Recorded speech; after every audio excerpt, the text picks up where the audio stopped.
Ne ötke boktu dedim de yoş bola ötmesin demedi. Bu bola kol koyana gelip torastan.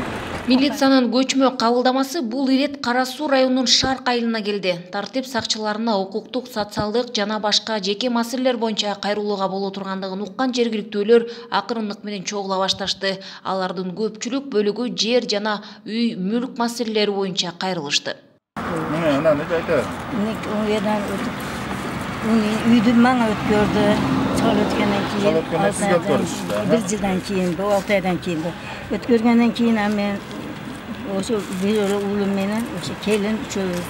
Ашырхан Рузиева Шарк айыл аймагынын тургуну. Жолдошу каза болгондон кийин 8 жаштагы небересине өзүнүн атындагы үйдү калтырамын деп кайрылбаган жери калбаптыр. Бир эле милицияга кале барбаптыр. Башкалардан тиешелүү жооп ала албай убарагерчилик гана тартып жүргөн.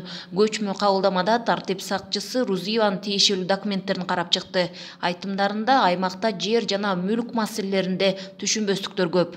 Жыл башынан бери 2021 жылы 136 жолу көчмө кабылдама келип, анын ичинен биз 12 арыз алдык. 12 арыздын бардыгына тең өзүбүз тараптан кылмыштуулук боюнча түшсө Кара Суу районунун иштер бөлүмүнө каттап мыйзам чегинде чечип бердик.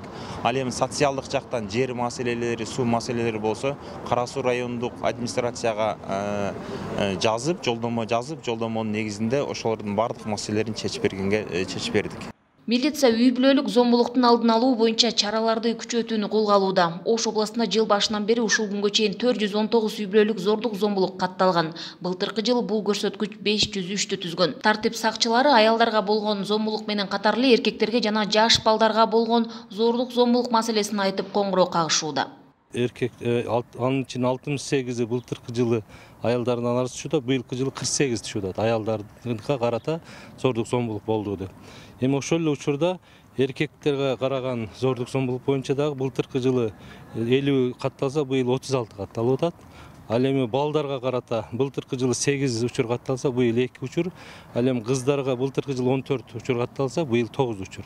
Иш жүргүзгөн алдын алуу субъекттерине көмөктөшүүнү уюштуруу. Ош областык ички иштер башкармалыгында өспүрүмдөр менен иштөө инспекциясынын кызматкерлери атайын окуудан өтүшүүдө. Алар үй бүлөлүк зомбулуктун алдын алуу боюнча окушат. Ош областынын ички иштер башкармалыгынын жашы жетелектер менен иштешүү боюнча инспекциясынын кызматкерлери окууга катышууда. Ички иштер министринин коллегиясы болду. Президенттин катышуусу менен ошондо ички иштер министринин эң негизги багыты бул тартип бузууну, кылмыштуулукту алдан алуу. Анан эл менен шериктеш болуп иштөө боюнча маселе коюлду да. Анан дагы бир маселе ошо ички иштер органдарынын кызматкерлеринин профессионалдык деңгээли, анан маданияттуулугу эл менен иштегенде. Тартип сакчылары убактылуу коргоо ордерлерин берүү, жаңыртуу жана көзөмөлдөө боюнча практикалык көндүмдөрдү үйрөнүшөт. Өлкө аймагында иштеп жаткан милициянын 49 көчмө кабылдамасы да мындан кийин өзүнүн ишин улантат жана ошондой эле тартип сакчылары окуулардан өтүшөт. Жергиликтүүлөрдүн арыз муңун күч түсүмдөрү каттап, айрым маселелерди жеринде эле чечүүгө жетишет. Кылмыштуулуктун санын кыскартуу максатында жасаган аракеттер эл аралап калктын даттанууларын жакындан угуу болуп саналат. Гүлжан Ажиматова, Бектур Калыбек уулу, Ош облусу.